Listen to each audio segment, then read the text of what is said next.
O ministro do STF, Gilmar Mendes, disse ao G1 que a corte deve julgar no primeiro semestre desse ano de 2021 a suspeição do ex-ministro Sérgio Moro, ex-juiz da Lava Jato em Curitiba, no caso do triplex do Lula. A defesa do petista argumenta que Moro atuou com parcialidade ao condenar Lula por corrupção e lavagem de dinheiro, excluindo da corrida presidencial. O julgamento começou em 2018. Na época, os ministros Edson Fachin e Carmen Lúcia votaram contra a suspeição de Moro e Gilmar Mendes pediu vista. Além de Gilmar, faltam os votos de Ricardo Lewandowski e dele, Cássio Marques, indicado pelo próprio Jair Bolsonaro ao STF. Segundo o portal, Gilmar disse que chegou a avaliar levar o caso ao plenário só quando as sessões presenciais fossem restabelecidas. No entanto, diante das indefinições sobre o cronograma de vacinação e da importância da matéria, ele afirmou que deve pautar o caso antes disso. Sei, Gilmar. Como o antagonista comentou, Gilmar aproveitou para adiantar seu voto favorável a Lula. Aspas, tenho dito sempre que é importante que nós possamos propiciar ao ex-presidente Lula um julgamento digno do nome, que possamos avaliar os argumentos que ele suscita de eventual parcialidade ou imparcialidade da Força-Tarefa de Curitiba. Fecho aspas aí para o Gilmar Mendes, que também disse que deve liberar para o julgamento no primeiro semestre o habeas corpus de Fabrício Queiroz. Queiroz e a esposa, Márcia Aguiar, estão em prisão domiciliar desde julho. A previsão era julgar o caso em dezembro, mas ele acabou sendo adiado. Então tem lá o recurso do Ministério Público do Rio de Janeiro contra o foro privilegiado retroativo que foi concedido ao Flávio Bolsonaro. Kim, como é que você tem visto essas ações, esses discursos da ala anti-Lava Jato do Supremo, essa possibilidade de absolvição de Lula, de suspeição do Sérgio Moro, esse cavalo de pau que o Jair Bolsonaro deu, pelo menos entre a retórica e a prática, né? Não que ele fosse outra coisa, ele pintou-se ali com uma maquiagem eleitoral e o telhado de vidro acabou vindo à tona e ele se juntou a essas alas que estão aí pela impunidade. Como é que você avalia? Exatamente o que você colocou, né? O contrário de tudo aquilo que o Bolsonaro pregou, né? E depois os traidores somos nós, né? A direita independente, os liberais e os conservadores que não apoiam o governo Bolsonaro, né? Nós que somos os traidores quando o próprio Bolsonaro se elegeu com um discurso anticorrupção, se elegeu com um discurso muito crítico ao Supremo, chegou na presidência da República, foi mendigar liminar, foi mendigar habeas corpus para o Gilmar Mendes e para o Dias Toffoli, né? Duas figuras que o Bolsonaro sempre, não é que ele criticava, ele xingava, né? Ele xingava pessoalmente esses ministros do Supremo e agora está lá junto com eles e você tem aí como o Gilmar antecipou o voto, que também para mim é um absurdo, também um ministro do Supremo está com um processo nas mãos, né, ter pedido vista de um processo, e em vez de se manifestar nos autos, se manifesta pela imprensa antes de dar o seu voto, né, para mim também é um abuso, né, o Poder Judiciário que deveria passar mais imparcialidade, deveria passar mais frieza.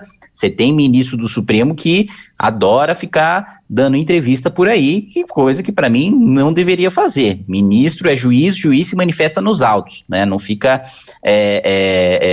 divulgando, né, falando antes qual que vai ser a decisão do seu voto. Mas, enfim, e com já a garantia, né, de voto do Gilmar Mendes e do Cássio Nunes Marques, para que ele tenha, como você chamou aí, o foro privilegiado retroativo, né, que ele leve o foro de privilegiado do senador da República para um caso de quando que deveria ter sido julgado pelo TJ, de quando ele era, do TJ do Rio, de quando ele era deputado estadual. Então, mais um episódio de bolsopetismo, né, em que um julgamento favorável ao Lula beneficia também o Bolsonaro.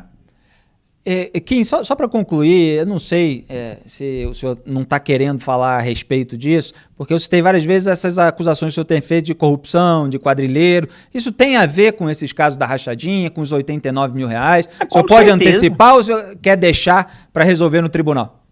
Não, com certeza, você não tenha dúvida disso, eu tenho dito e tenho reafirmado no Twitter todos os dias, né? Bolsonaro e sua família, a família de vagabundo, de corrupto e de quadrilheiro. E o Bolsonaro não processa, né? Aliás, né, até o ministro da Justiça, né? Esqueci o nome dele agora, o ministro da Justiça, Mendonça, né? O André Mendonça, abriu inquérito, né, contra lá, acho que o Ricardo Noblat, por causa de uma coluna dele, né, imagina, o presidente, o Bolsonaro se elegeu com um discurso de que é contra mimimi, que era o cara machão, que bandido tem que se F e acabou. Aí ele coloca o ministro da Justiça para abrir um inquérito policial por causa de uma coluna de jornal. Que é do Rui Castro, realmente... perdão, só um parêntese, Kim. A coluna é do Rui Castro e o Noblat comentou no Twitter, então acabou envolvido também. Diga aí. Isso, abriu contra os dois, né? É um negócio realmente muito... Primeiro que é falta do que fazer do ministro. E segundo que é um negócio muito pequeno, né? Ainda mais quando eu, da tribuna da Câmara, e reafirmo todas as vezes, em todas as oportunidades que tiver...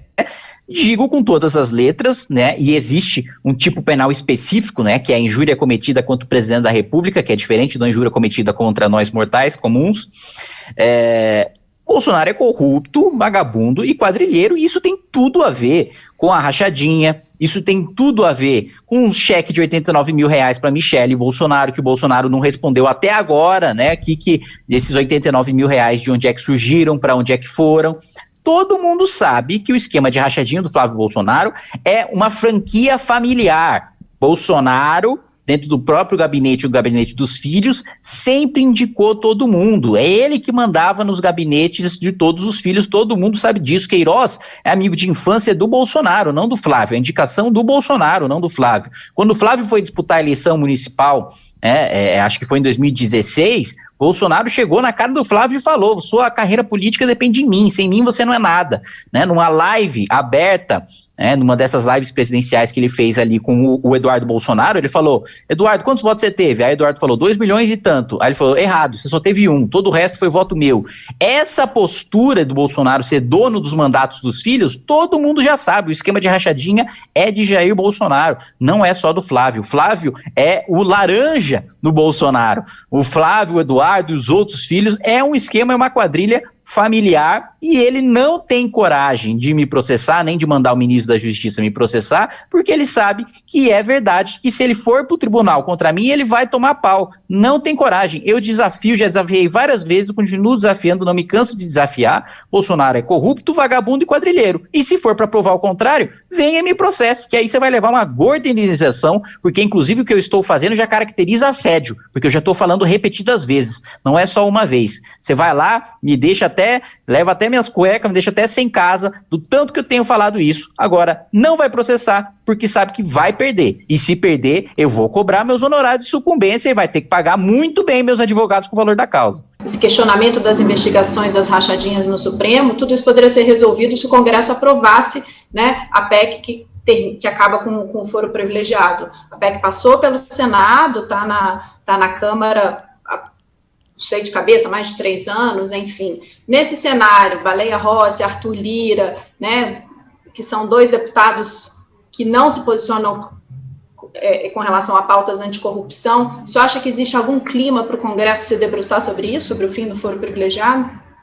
Só vai ter clima se tiver pressão popular. Olha, o que eu vi na prisão em segunda instância, deputado condenado em segunda instância, votando a favor da prisão em segunda instância na Comissão de Constituição e Justiça, tamanha era a pressão popular em cima desses deputados. Se tiver mobilização em torno do assunto, se a sociedade de fato, né, fala, olha, fim do foro privilegiado é uma das nossas prioridades, a gente vai pressionar o Congresso Nacional para que isso aconteça.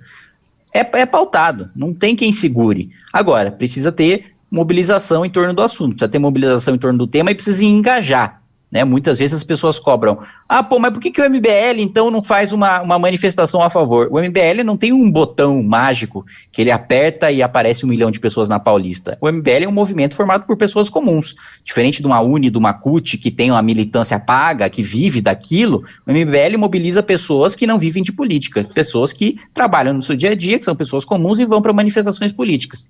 Quando a gente faz uma publicação, quando a gente faz uma convocação para um ato mais simbólico, né, um panelaço, que não é uma manifestação, você tem uma adesão, uma baixa adesão, como teve nos últimos atos que a gente fez em prol da prisão em segunda instância e do fim do foro privilegiado, não adianta a gente chamar manifestação para ser esvaziado, porque aí vai ser tiro no pé, né? Melhor manter a arma no coldre do que tirar a arma e mostrar que ela está sem munição. Então, precisa ter mobilização popular, precisa ter interesse da sociedade sobre isso, e infelizmente Isso eu não vejo. Agora, possibilidade tem. Para mim, com as duas presidências, possibilidade, com os dois candidatos mais fortes aí à presidência, os dois vencendo, um deles vencendo, você tem possibilidade de ser pautado. Agora, precisa ter mobilização e precisa ter interesse da sociedade no assunto, senão...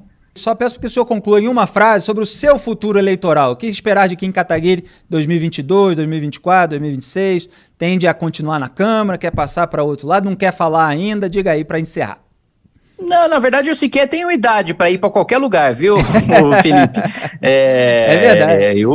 Eu já falei, sou muito aberto, sou muito transparente, né? Para mim, o ápice, né, de uma carreira política para mim, que o que eu quero seguir mesmo, né, e envelhecer em carreira é uma carreira acadêmica, né? Eu estudo direito, quero fazer mestrado, doutorado, pós-doutorado e ser professor, né? Seguir, fazer pesquisa e lecionar, que é isso que eu quero para minha vida.